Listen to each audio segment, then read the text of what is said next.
Very good to see you all. Just one note, I will speak slowly, not because I have any problem in speaking quickly, but I heard that some of the lectures are simultaneously translated into Arabic, and I don't have a text. So I promise the simultaneous translator that I will speak slowly. But don't worry, it's not a precondition before a heart attack or anything like it. It's just courtesy to simultaneous translator. It is very difficult to say something new after the excellent contribution that we heard from this morning. And I'm sure there were before us events like this, and there will be after us events like this. And you find it more and more difficult to say something new, something that hadn't been said before, a different call for action, a different sense of urgency. I think we've all been there in the last year and a half. This is also not the only new initiative, even in Europe itself, and one isn't surprised that there are so many new initiatives to try and think out of the box, to do something different, because with all the goodwill, with all the solidarity, the genocide still goes on. And the next chapters in the Israeli aggression against the Palestinian people are just awaiting us around the corner. So we are thinking all the time, can we reorganize? Can we organize something else? Can we say something we haven't said yet? Can we do something we haven't done yet in order to, first of all, urgently stop the genocide in Gaza, but hopefully we are all also committed to other objectives, such as the liberation of Palestine.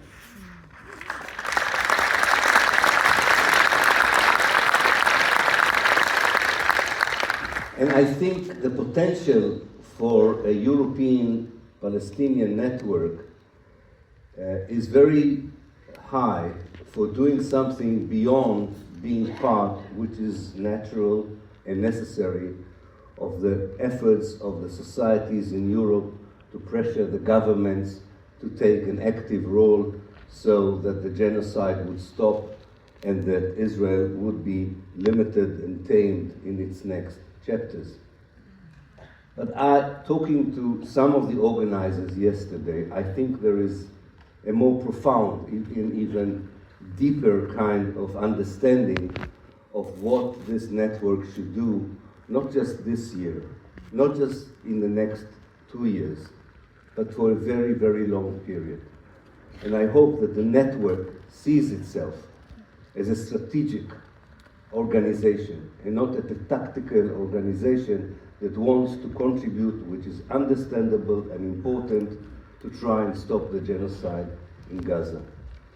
Because if you think about the last 15 months, and I'm talking from my personal perspective, but I think it would resonate with quite a lot of people, what really surprised us in the horrific events that unfolded since the 7th of October? Were we surprised by the ferocity and the nature of the attempt of the Hamas to stop the siege and to cause Israel to liberate political prisoners and to contribute to the long-term Palestinian struggle for liberation? I think most of us who live there, most of us who are observers of the place, most of us who are familiar with the history of colonization and anti-colonization in Palestine, were not that surprised.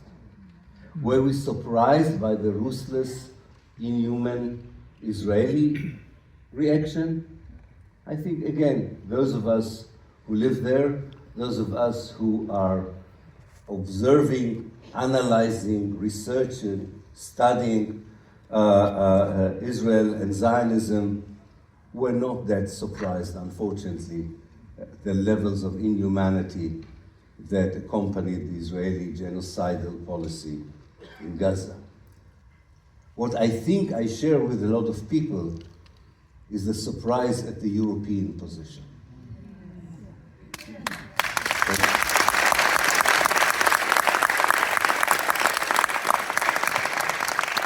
Europe that built a foundation of international law after the Holocaust and the Second World War, Europe that claims to be the model for civilization for the rest of the world, is indifferent, ignores the genocide, the most televised genocide in modern times, on levels of ignorance and indifference that we haven't witnessed in this century or in the last half of the second century by even the most cynical European governments and political elites towards human catastrophes of this kind in the past. And I think what I like about the idea of a Palestinian European network is that there is a need to ask the question, how come that Europe, and especially Western Europe, behaves in such a dismal, and I'm talking about the politicians, of course, and the journalists and the academics, not about civil societies and activists in it. How can they have reached such a level of inhumanity, of disregard and indifference? I wasn't prepared for that. I mean, I know about how cynical politics can be. I know, I wrote a lot about the power of the pro-Israeli lobby, and yet nothing prepared me for such a response that did not only disregard the inhumanity on the ground, but as was commented this morning, is willing to destroy the very foundations of democracy in Europe itself, and especially in Western Europe, in order to provide immunity for the Israeli actions on the ground. I don't think we ever thought we would see that. How did we reach this moment that an optimistic, hopeful sentence such as Palestine from the rivers to the sea should be free? How did we reach this level that in every secret service headquarters in Western Europe, in every headquarters of the local police, they have instruction to regard this slogan, Palestine should be free from the river to the sea, as an act of terrorism. Think about someone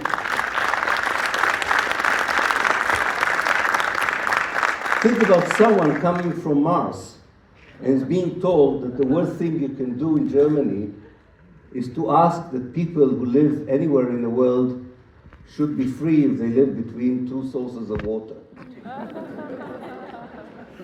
They would find it unimaginable, unacceptable. Not to mention that now this equation of hopeful, optimistic ideas about liberation of Palestine are now added to this list of words you can say and you cannot say, because the moment you say it, you are immediately framed as a terrorist. How did it happen in West Europe is not an easy question to answer, but this is the reality. So I would like to offer in a very short time some explanation in order to think together, how can we fight this? How can we tolerate the fact that in the city of Copenhagen there are 55 flags of the Ukraine and not one flag of Palestine?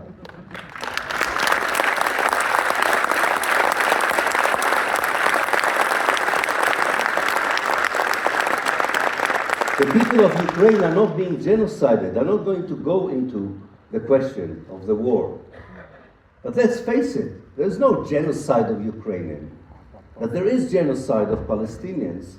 And yet any institution that is official in Denmark raises the Ukrainian flag, but anyone who raises the Palestinian flag is framed as a terrorist. This is something that boggles the mind, but deserves analysis. That's what we should do in a strategic organization like the European Palestinian Network, because I think that's part of the mission that you have as a new organization that we are launching here today. And for that, sometimes you do need historians. We usually are not very important part of society, and you can do without us, believe me. And I know some of my colleagues, definitely, some of them you definitely could do without.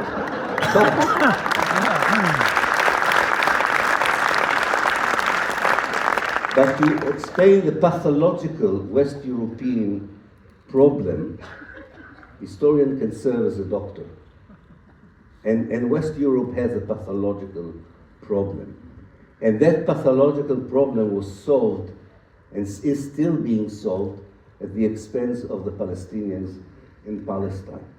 This is an incredible historical case study where a nation that lives at the heart of the Arab world, that is part of the Muslim world, that has nothing to do with European problems, is constantly the solution for an old European issue of racism and anti-Semitism.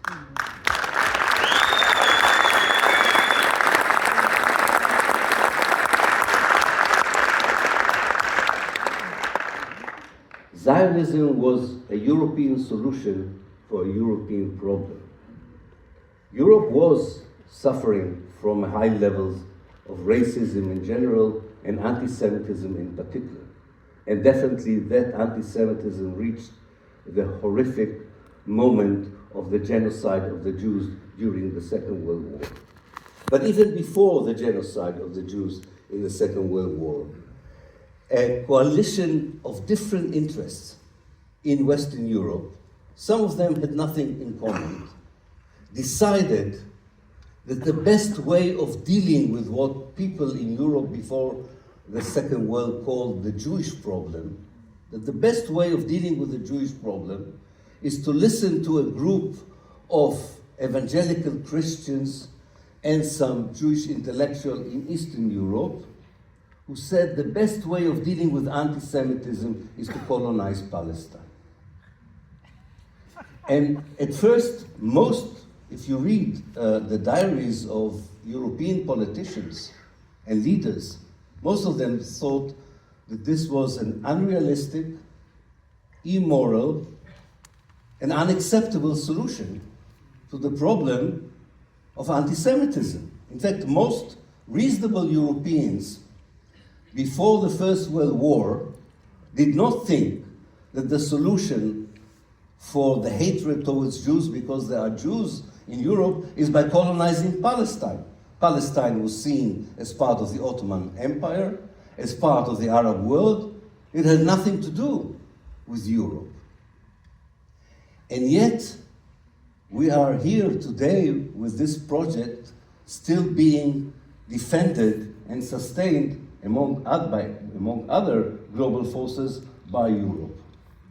Because what happened was, and that became very clear during the First World War, that if you want to solve the European problem of anti-Semitism in the heart of the Arab world, in the heart of the Muslim world, the only way you can do it is by force. And if there is resistance, you need to use more force. You're not giving up on the idea, but you're trying by force to impose it again and again.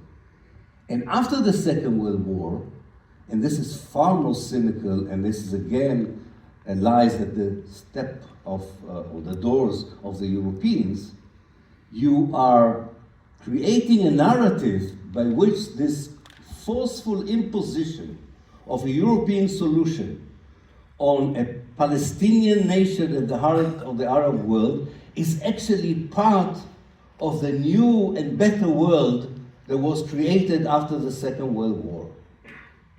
So you use international law, You use international humanitarian law to justify the forceful imposition of a European Jewish state on Palestine through the dispossession of the Palestinians. No wonder I don't know of any Palestinian today who has any belief in international law and even in international humanitarian law.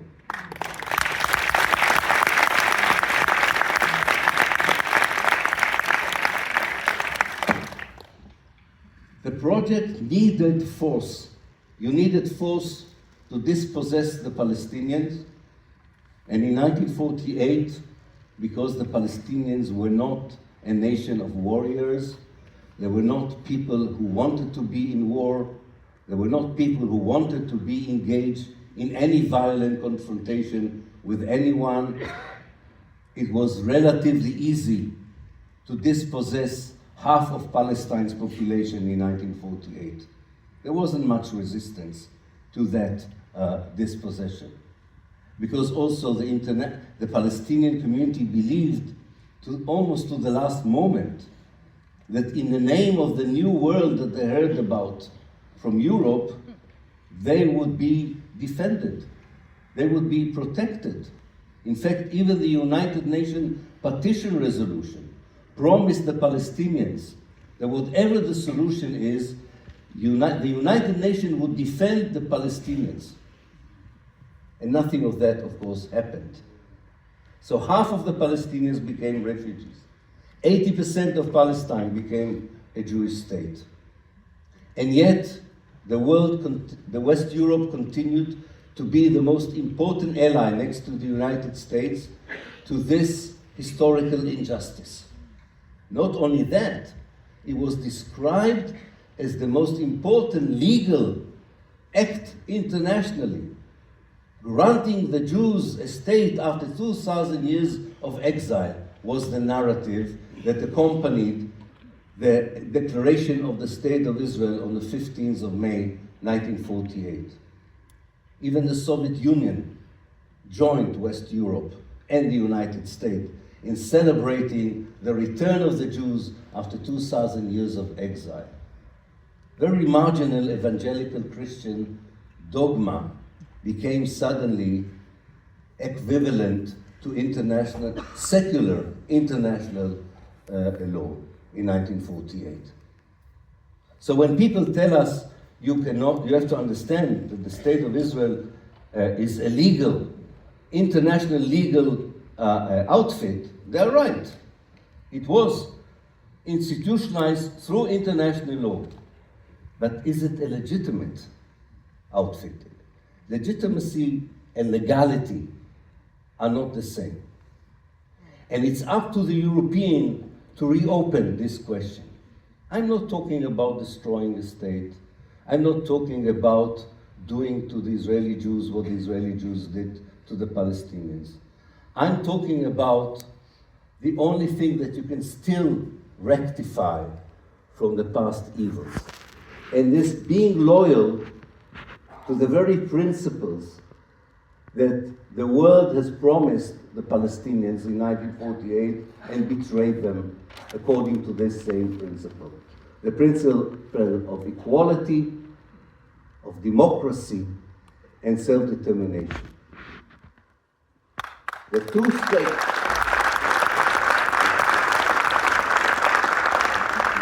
two-state solution doesn't promise democracy. It's definitely not equality, building a Bantustan in the West Bank and the Gaza Strip. And it's a very poor implementation of the Palestinian right for self-determination.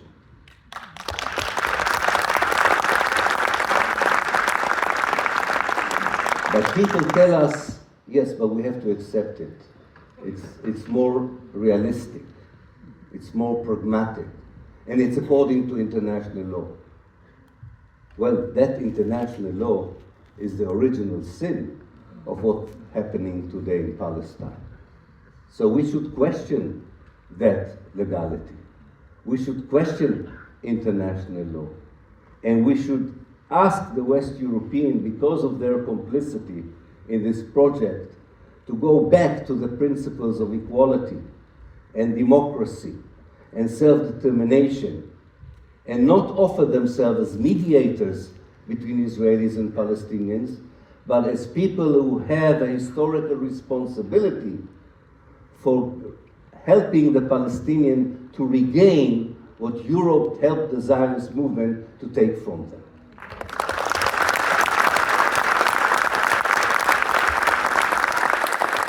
So I urge the new network not just to work on Gaza and on the current affairs. Of course, you should do this, but you are not the only ones, and of course, the more, the better.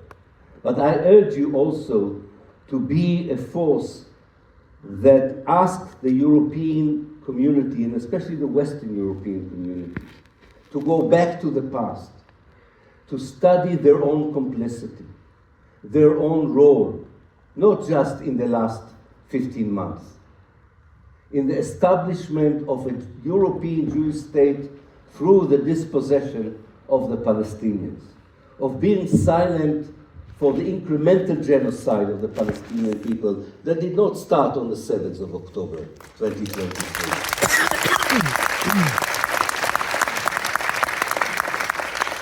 There is much that Europe can do. And the fact that Europe so easily allowed the Americans to be the main brokers of peace is not an excuse for not demanding from Europe to be there now to rectify the injustice it helped to create in Palestine in 1948. And what we are talking about is a different kind of a future for people to live equally, regardless of who they are, in a democratic state where Jews and Arabs can recreate the kind of reality they experienced before the arrival of colonialism and Zionism, not only to Palestine, but to the rest of the Eastern Mediterranean, what the Arabs call the Mashriq. We have to remember that the future solution is not in the supermarket of European ideas. It is in the past of Palestine, of the Mashriq, before 1948. This is the time where there was a genuine coexistence between Jews, Muslims, and Christians. This was the time when the ecological potential of Palestine, the economic potential of Palestine was still there, not destroyed by the Zionist movement. And that could have been the beacon that would have illuminated the Eastern Mediterranean and the Arab world as a whole, instead of being the open wound that it is, that does not allow the Arab world to deal forcefully and genuinely with its own problems.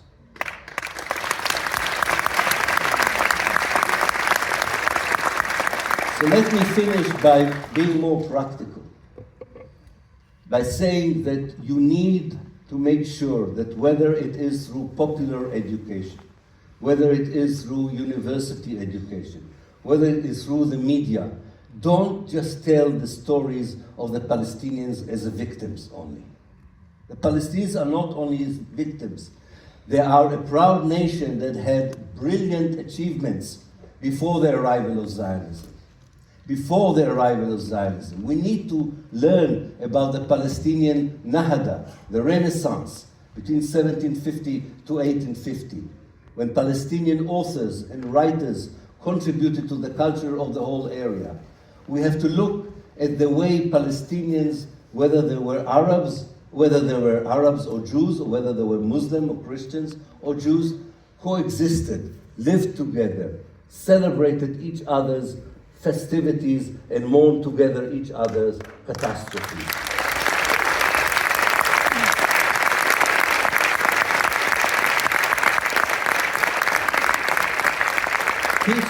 Teach and educate about the Palestine that was, because that is the key for the Palestine that should be. And we should all work for it. So for anyone, and with this I will end, for anyone who tells us that the key for a solution is in Washington. I'm telling them no. The key is not in Washington. The key is in the global south. The key is in Brazil. The key is in South Africa. The key is in Indonesia. And the key is in Malaysia. And you won't be surprised that I'm not mentioning any of the Arab countries in that respect. So we need the Muslim world.